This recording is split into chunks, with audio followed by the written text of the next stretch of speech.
All right, I'm here with actor Rory Gibson, who is currently recurring on The Young and the Restless as Noah Newman and recently starred in Rebel Moon Part 1, A Child of Fire, which is streaming on Netflix now. Before we talk about those projects, what was the genesis of your acting career? When did you decide it was what you really wanted to pursue full time? The genesis of my acting career. I like I that. know that sounded Uh, so, yeah, so I love it. big time word, right? Real, Very actor. real. Um, well, so I was born in LA, but I grew up in a small town called Bakersfield, which is kind of in Central California. And acting and film was always something that I really, really loved. And I knew there was kind of an aspiration to do it from a really young age. But in Bakersfield, there's not really much of an outlet for it. There's not a big theater scene. I can't even think of any actors that came out of Bakersfield. The most famous thing that came out of Bakersfield is probably like Buck Owens being a fan of it, honestly. And that's about it. But it's a great place. It's a great place to grow up. But I always loved film. I always loved acting, and I always thought it would be something cool to do. But it just never seemed like something that I would ever kind of be able to do or get the opportunity to do. Mhm. But then I owe a lot of kind of falling into it to my fiance, who I started dating back in 2011 when we were still in high school. She got scouted for modeling. She was, I believe, 17 and I was 18, and she moved out to LA almost immediately. And she was living in LA. I had gone to Fullerton to give the whole college try a go. Mhm. I lasted about one semester and then I stopped. And she had moved from LA to Milan and she was living there and she was going to be there for like months and months and months. And then it was summertime after my first semester and she flew me out there just so we could be together because I was doing nothing and she was living this pretty lavish lifestyle. So she flew me out there. We had this like big cross European trip, and it was so beautiful and so fun. And while we were out there, she had asked me, like, "Hey, so what's the whole like plan college wise? What do you want to do? What's interests you?" And I didn't really have an answer for her. And I was like, "I don't really know." And then she's like, "Well, what do you like? Like, what do you? If you could do anything, what would you do?" It's like, "Well, honestly, I've always wanted to give acting a try." She's like, "Well, then just do it." She already had an apartment in LA, so she was like, "Let's just like let's make the jump. Let's move in together and like give this whole thing a try." So I was like, "Okay." When I was coming back, I was supposed to start my first semester at UCI, University of California, Irvine, as an English major with a minor in film and media studies. Mhm. And I was going to be living with my dad for the first year because he lived relatively close to the campus. And we got back to California, and I was really nervous to tell him that I wasn't planning on going back to school. So I kind of just didn't tell him. And he called me and he's like, "Hey, so like what time are you guys gonna be coming in? And like what's the plan? Like when are we moving all your stuff in?" I was like, "Well, I've actually decided to drop out of college and I'm gonna try to be an actor." And he was a little bit shocked to hear that one. How did it go He over? was surprised. It was weird because he was definitely worried. He was definitely worried. And I wouldn't say disappointed. It was more so just like concern. But he was also wildly supportive. He was a big Joseph Campbell guy, and he was really big on just philosophy and kind of pursuing the things you love. And he was like, "Hey, if this is you pursuing your bliss, then go for it, man." That's So he awesome. was surprisingly supportive, as was my mom. They both really wanted me to go back to school and kind of just try both of it at the same time. But I don't know. I was stubborn and naive, and I was like, I'm just gonna go for it. I'm just gonna do it. So I got into a couple of classes just by asking around from, people that I had met through Alicia that were also actors. And I got into Ivana Chubbuck's class, and I was studying there, and there's no there's no outline for how you're supposed to go about these things. So I kind of just started asking my teachers there, like, "Hey, what do I do? Like, how do I get auditions? How do I do this? How do I do that?" They turned me on to this place called Actors Access, which is basically where all actors and all managers and agents also submit themselves for these projects. Right. So I got on that, started submitting myself. I booked my first audition. I got really lucky. I think it was just because I was so green and so kind of hyper and like confused about how everything went that it just played into the character well. Right. And did this shoot out in Vegas for like 2 months, and then came back and thought that thought that I was on the right track, and then I didn't book anything for like a year, and then booked a couple more things through Actors Access, and then through that, my current manager, found me on IMDb because I finally had a couple credits, and he reached out to me and kind of got me started, and then we just took it from there. That's awesome. Uh, Yeah. and when you did get cast on Young and the Restless, you were thrown into one of the, well, I would say the main family on the show, the Newmans, working Mm. with people who had been on the show for a very, very long time and were very well established. Was there any intimidation on your part? Not by how they made you feel, but nerves, Mm. to be working with people who had been on the show 20, 30 years? It was weird because I thought that there would be, but everyone there is just so cool and so nice that going into it initially, I was like, wow, this is a big deal. And these people have been doing this for a really long time. But the second you meet them, that kind of all goes away Mhm. because they're all just such lovely people. They really are, like every single one of them. And especially Josh, who I was working with the most at the beginning and who I did my screen test with. I love that dude to death. I really do. Like he's such a nice guy. He brings such an ease into the room and kind of into everything that he does that it's hard to be afraid or feel intimidated when you're around him just because he really does just put everyone at ease.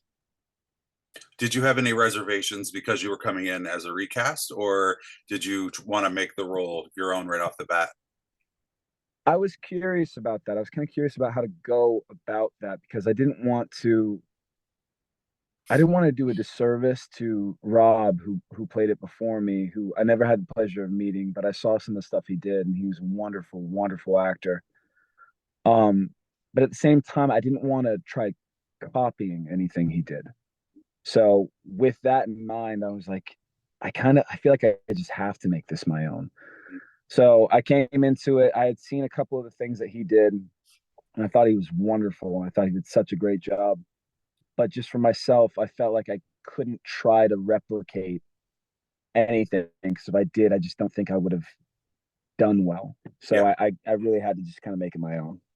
yeah, that makes total sense. And Yeah. before you joined Y&R, you mentioned a few film roles. Were there Mm. times in that short, it was only like a 3 year period, right? 2 to 3 years that you between your first film and Y&R? Yeah. Yeah. I think my first film was in 2018, and then I booked Y&R in 2021. So yeah, it was only a handful of years there. Yeah. And you did Yeah, do a horror film, which is an actor's I did. you have to do a horror film or you're not a real actor. You just got to get a Law and Order under Yeah. your belt, and then you'll be like a certified actor for life. Yep. 100%. Those horror films are fun too. They really Yeah, are. It's just like it's such a wild trip. Like I had my arm ripped off in the movie, and I have my head ripped off. Like it's it was a not good. lot, but it was Yeah, fun. I froze my butt off in Big Bear for about a month and a half, but it was a yeah. good time. When you saw the finished product, uh, what did you think about like how it ended up looking versus how it ended up feeling when you were filming it, if that makes sense? Because With the obviously, horror film. yeah, obviously they didn't rip your arm off or your head, thankfully. Yeah. Oh God. It was It interesting would because make a I lot thought that different. it looked. It would make it a What were harder you saying? Go ahead. interview if your head was gone. Yeah, yeah. I feel like I could. I'll give it a go though on the next Yeah. horror film I do. Yeah, Um, I think the reason I ask is because when you're filming it, it doesn't end up you can't know how cool it'll look on screen. yeah, and it kind of feels clunky and awkward when you're doing it at first. Like in the scene, I have a scene where I get my arm ripped off, and I had to have my arm tucked into my shirt and like pulled behind me in such an awkward, strange way. and then I'm just covered in this like liquid red jelly blood kind of replicate stuff. And we were in Big Bear, and it was like 2 in the morning, and it was freezing cold. So I was just like, it felt very awkward while doing it. But then the final product looked good. The only reservation I had about the final product is that we had a screening for it, and I went there with um, a couple members of my family, and Uh, their reaction to seeing their son or their nephew or their cousin have their arm and head ripped off was it was interesting. I can imagine. You Yeah. didn't warn them first? No, I did. I told them it was a horror film, so I don't know what they were expecting, but I don't think that they were expecting that much. So when that happened, I just remember looking over, and my mom and my aunt were like not feeling it. They were not into it at all. And suddenly they were questioning their support of your career, right? Very much so, yeah. I'm sure that that helped getting Y&R then, where you have stayed fully intact up until this point. I've tried. I have. Yes, I really have. there's not a lot of the decapitation and dismembering on a soap opera. No, definitely not. And you can come back to life on a soap opera anyway. So Yeah, apparently so. I was really naive to like all the soap opera kind of like gist and things that they have very often, like the whole twins, mhm. people coming in and out, people being resurrected, coming back to life. I think one of the other soaps even had people being possessed at one point. Yes, that was Days of Our Lives. They have, and Yeah. the possession was being passed through the characters. I just interviewed Carson Boatman, who plays Johnny, and he was one of the possessed Oh, characters. nice. Yeah. Hey.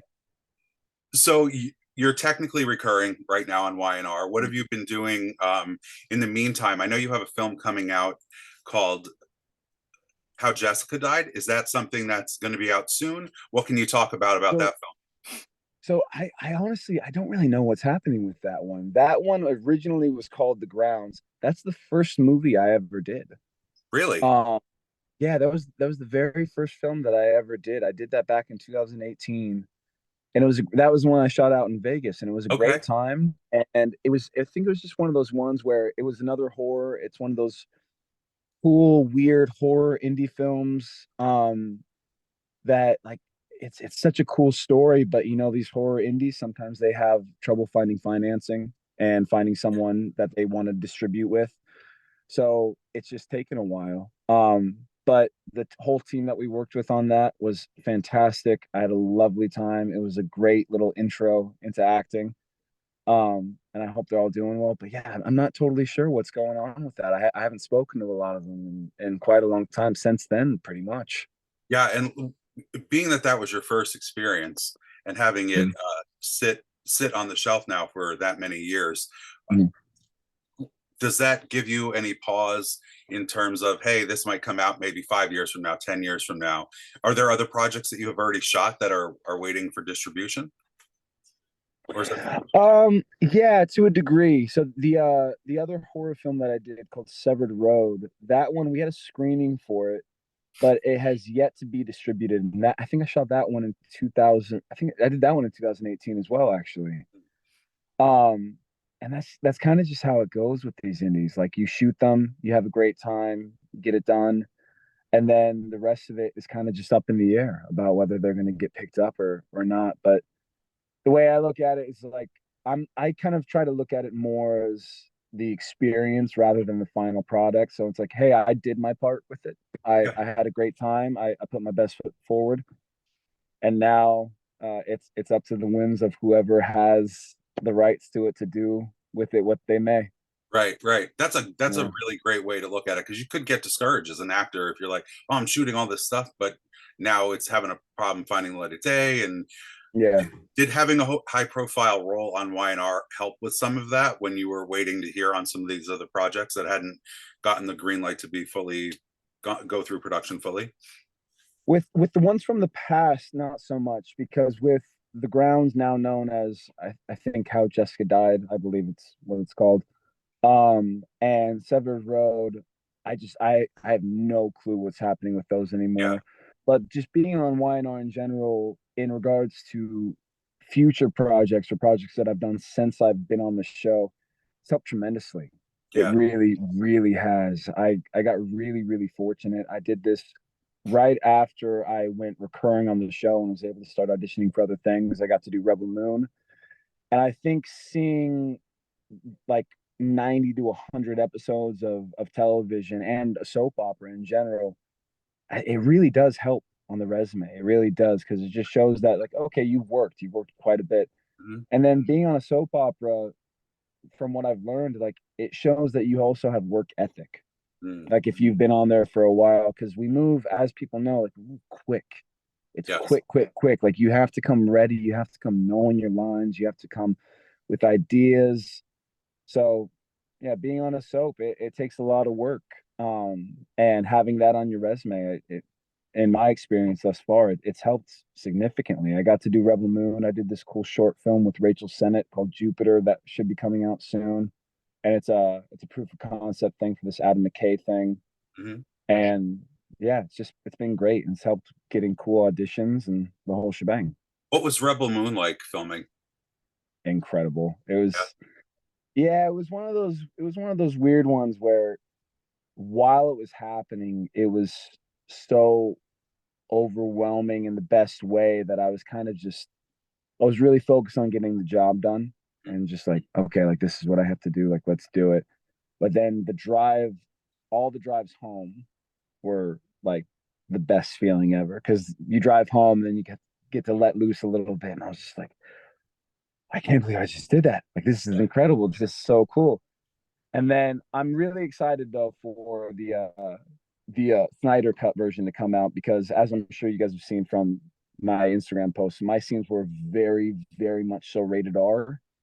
I'm just covered in blood, like from head to toe.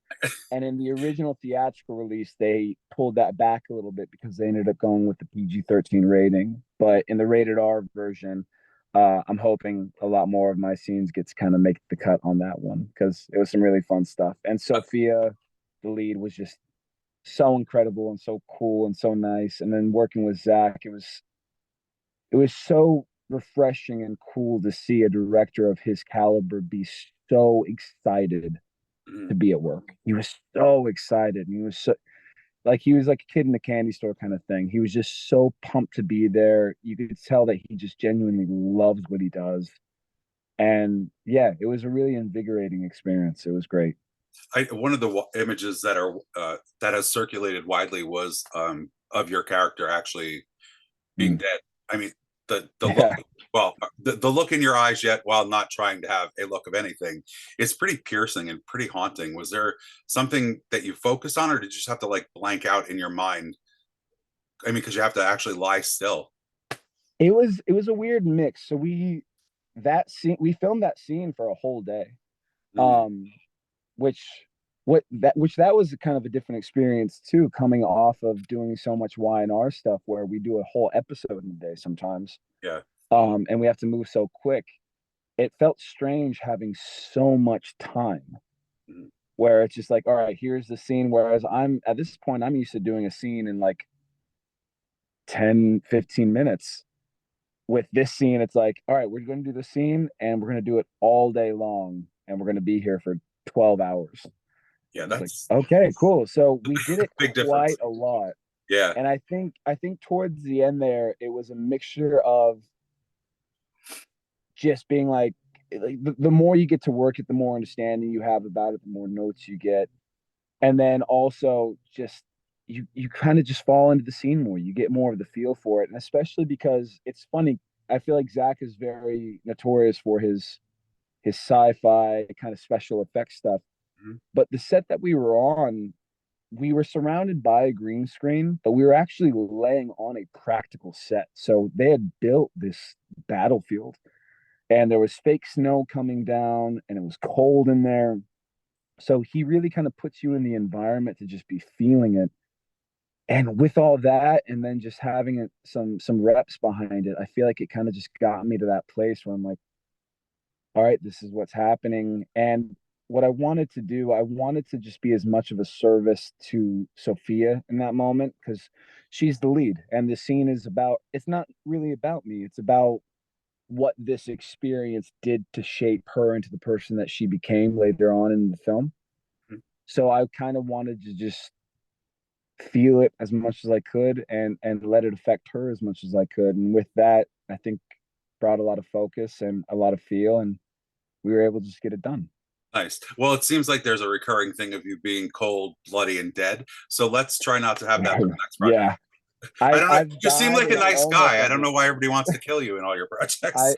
I think I've died in like 75, if not 80% of the things that I've done. I don't know why. You don't get a complex. Was I know. it, you mentioned the really fast pace of shooting Y&R. Was that intimidating in the beginning, and has it now? You mentioned how it prepared you to not shoot as quickly on a film. Is there also a negative to that where you feel like on Y&R you may not have been able to give? Maybe you feel like you could have done another take and it would have been better versus you've done too many takes on this film and you felt like you lost some of it, or a film, not specifically Rebel Moon. Yeah, I think there's a little bit of that to both sides. Mhm. I think working so quickly on Y&R was definitely beneficial. And it was, and I have a lot of appreciation for it because I feel like it's helped me become just a better actor in general. Because you can't, we move so quick and we kind of have to get things done. So it forces you to do the work in the preparation and not do the work while the work is happening. Yeah. And from what I've seen with the books that I've read, the interviews I've seen, and the things that I've studied, it's like the work is the preparation. Once you show up to work, that's when you're supposed to kind of like let it loose and let it fly. So it makes you focus on prep so much, which is wildly beneficial. And I think every actor that wants to be a working actor Mhm. should realize that it's all the prep.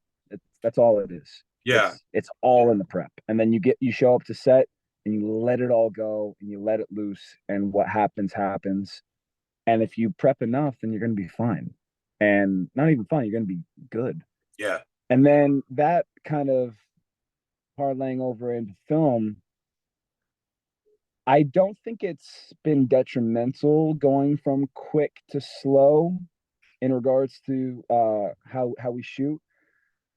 But I do think that there comes a period where you could do things so much that you lose the original energy Yeah. of it. And that's kind of one of the nice things about doing soap operas is because you have to do it so quick, because you're probably only getting one or two takes, Mhm. there's always like this kind of drive behind it where you're like, all right, this is it. Like this is Yeah. it. Let's do it. Let's go. Whereas with the film stuff, it leaves the door open to kind of explore more, which is really nice.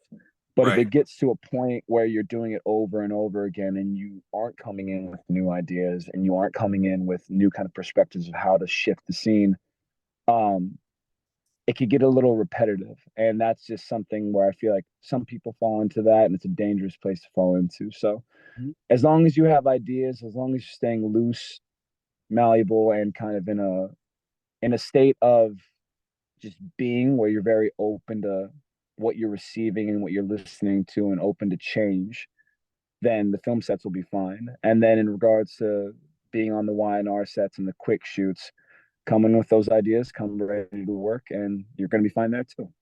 Who have been some of the people who have mentored you along the way in your career? Ooh, mentored me. I mean, so many people on Y&R, honest, so many people. Josh Morrow, kind of just in life, honestly, not even so much into acting, just in life. He's just such a good guy. And he's such an admirable guy, someone that you really want to kind of like, kind of look up to and be like. He's so charismatic and cool, but so friendly and deep at the same time. And then all of the vets on Y&R too, like, good old Peter and Eric. They Mhm. just they're so good. Yeah. They're so good. It's almost frustrating Yeah. because you do a scene with them, and like I'm going into these scenes with them, and I'm like, all right, so I got this, and they'll be like so loose already, just like, oh yeah, did you watch this? You watch that? Oh, you saw the fights last night? You saw the game? Oh, this. Oh, hey Chino, how's it going? And then like, all right, we're going in 3, 2, and then just so dead locked in, Yeah. and they hit everything perfectly. So yeah, they're just gold. And it's funny because I feel like Braden kind of gives you his advice in the acting, Hmm. just in like his he has such a presence to him, Yeah. and Peter does too. But then Peter will pull you aside and talk to you pre-scene, and he gives you like those great pep talks, and those great little gems of advice. And so yeah, just like the whole cast of Y&R really. And then outside of that, whether or not they knew it or not, too, working on these bigger sets now, Rebel Moon to be precise with it, Hmm. just seeing these kind of like legends at work, that in of itself is mentorship enough, where it's like they don't have to go out of their way to give advice, just seeing how diligent they are and seeing how passionate they are and seeing how much this matters to them. Hmm. It really lights a fire under you and wants you to get after it. So everyone, pretty much everyone's kind of Yeah. like mentored me or pushed me in some way. That's awesome. Yeah, And switching gears a little bit to your personal life, you mentioned that you were engaged and that you I am. during the interview you said that you had been together. 2011 was the first date that I hear you mention. That's a long Hmm. time to stay together as a young couple in Hollywood. What do you attribute the success to that on both of your parts? It can't just be a one-way relationship. I attribute a lot of it to her. Okay. um, and but He's think listening, so no. yeah, I know she's in the back Yeah, seat. in the back seat. No, I really do. So yeah, we've been together. I don't remember how old I was, but it was 2011, so it's been like 12 and a half years Yeah, that's a long that time. we've been together. And she's just the easiest person to be around. She's unbelievably beautiful. She's the nicest person that I've ever met in my entire life. She's the most compassionate person I've ever met. Mhm. She's she's really pushed me to be a better person. Again, kind of like how I was saying with Zach and all of them, just by showing me how she goes through life. Yeah, Where she's like she's just such a lovely, lovely human being. And I really just I can't get enough of her. And when I'm not with her, I'm dying to be with her. And when I am with her, I'm just the happiest I can be. And I don't know what the flip side of that is on her side. I'm hoping it's something similar, but I'll that's schedule an interview with her. We'll there intersplice you it. go. Unless Yeah. she says something different, then we won't use Then hers. we'll cut it. Yeah, we'll Then cut we'll it cut out. it. Cutting room But floor.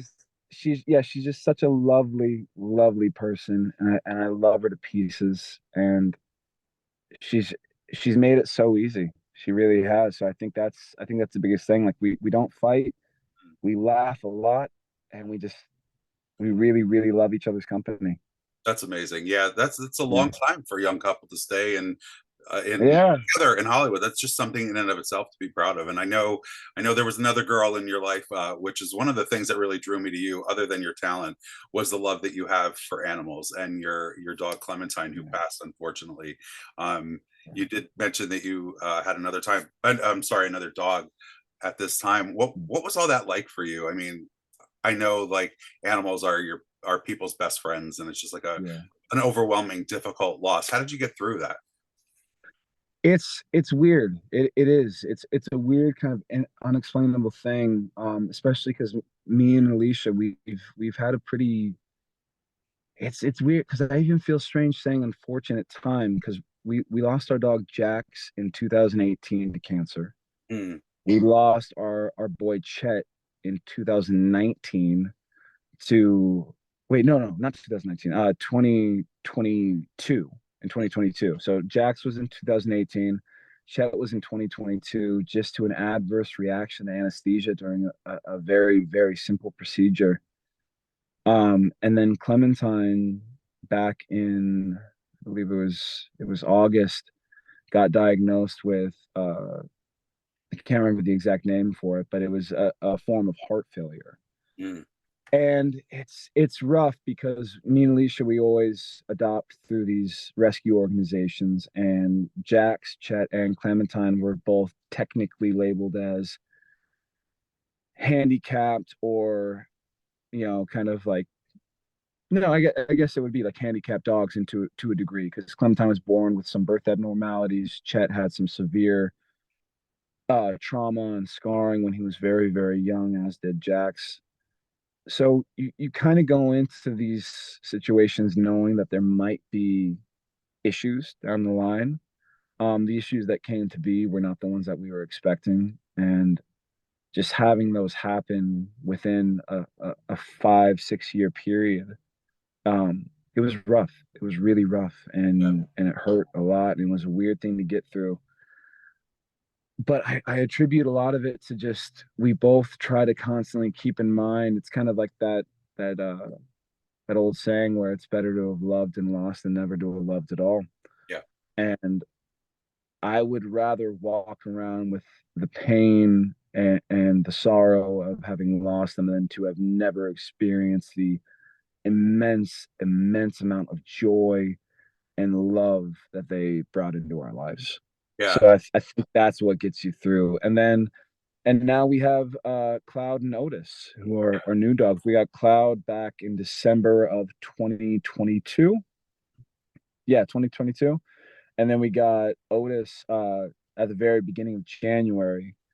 And it's that same thing. It's for me at least, it's so hard to get another dog after a dog passes. Not because you feel like you're replacing them or anything, but I got to a place where I was thinking, like, am I just signing up for more heartache? Am I signing up to like just get hurt again? But then you get them, and they fill your life up so much. And it's just such a beautiful thing. And I don't think I can go through life without having the bond that I do with these animals that I bring into my life, because Yeah. they fill me up so much. So having that kind of mindset about it, and then having Cloud Notice now, I think that's what kind of helps get you through.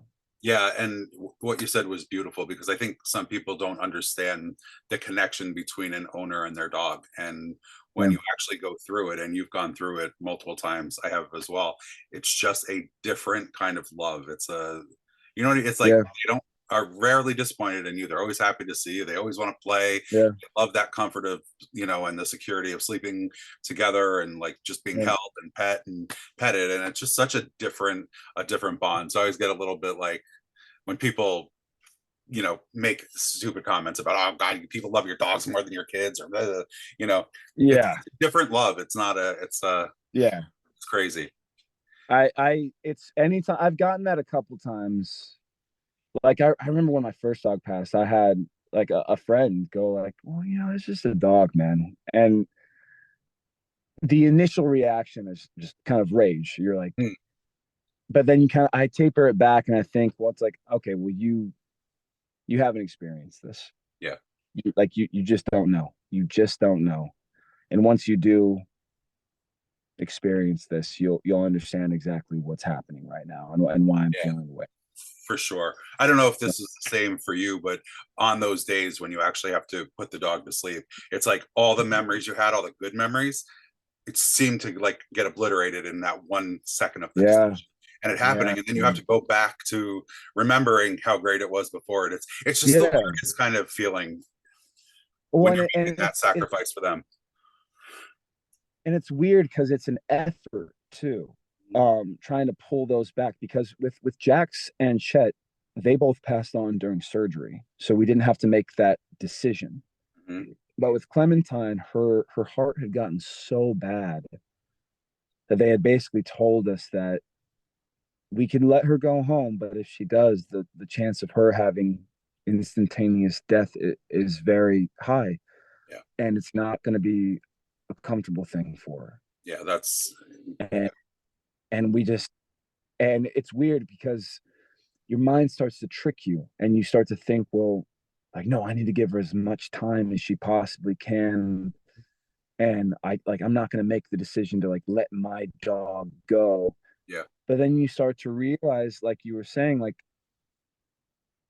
that's there comes a point, there comes a time where that is the selfish decision to make, and you're making that decision more for yourself and less for them. Absolutely agree. And it's the hardest.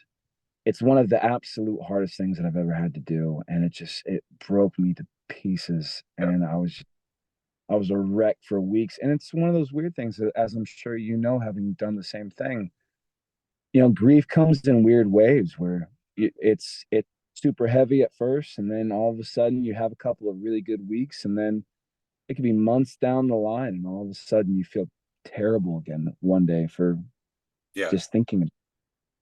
Well, Um, but yeah, it's a hard thing to do, but there comes moments where it's the necessary thing.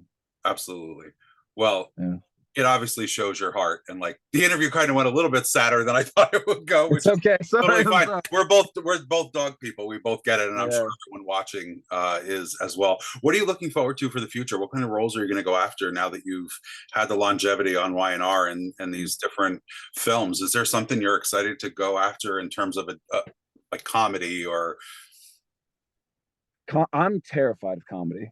To be candid, yeah, I feel like I can be funny enough just in like day-to-day life with just like kind of, on the spot, just things that come to mind. But scripted comedy, it's like, I hats off to those guys. I don't know how they do it. It's incredible because to just be momentarily funny on a spontaneous kind of whatever, like that's one thing. yeah, But to to placate that and to like have specific lines that you have to hit or to improvise even in a scene, like that's such a craft, it's such a skill and such a talent. I want to try it, but I'm very, very scared to do it. I have a tendency to lean more towards the darker stuff. I just feel like I could do that stuff well. That's more the stuff that I watch. I love an intense, gritty drama. Mm, So that's kind of what I want to get after. And I've been really fortunate to have some really, really lovely opportunities come up as of late to potentially be doing that. So we'll very see where cool. it takes me. Yeah, Yeah, we won't spoil any of those, and we will yeah. wish you success. And I don't know who we is. I'm here by myself, but your fan base and I will Thank you. are hoping for success. And it was really great sitting down with you. I hope we get to do it again in the future and dive into You some too, of your new Brian. roles that you're going to be portraying. Awesome. I appreciate you. Yeah, man, you're a really talented Yeah, young we'll actor. see. So it was great for me. Thank you so much. All right, man. You Thank you, be Brian. I well, appreciate okay? it.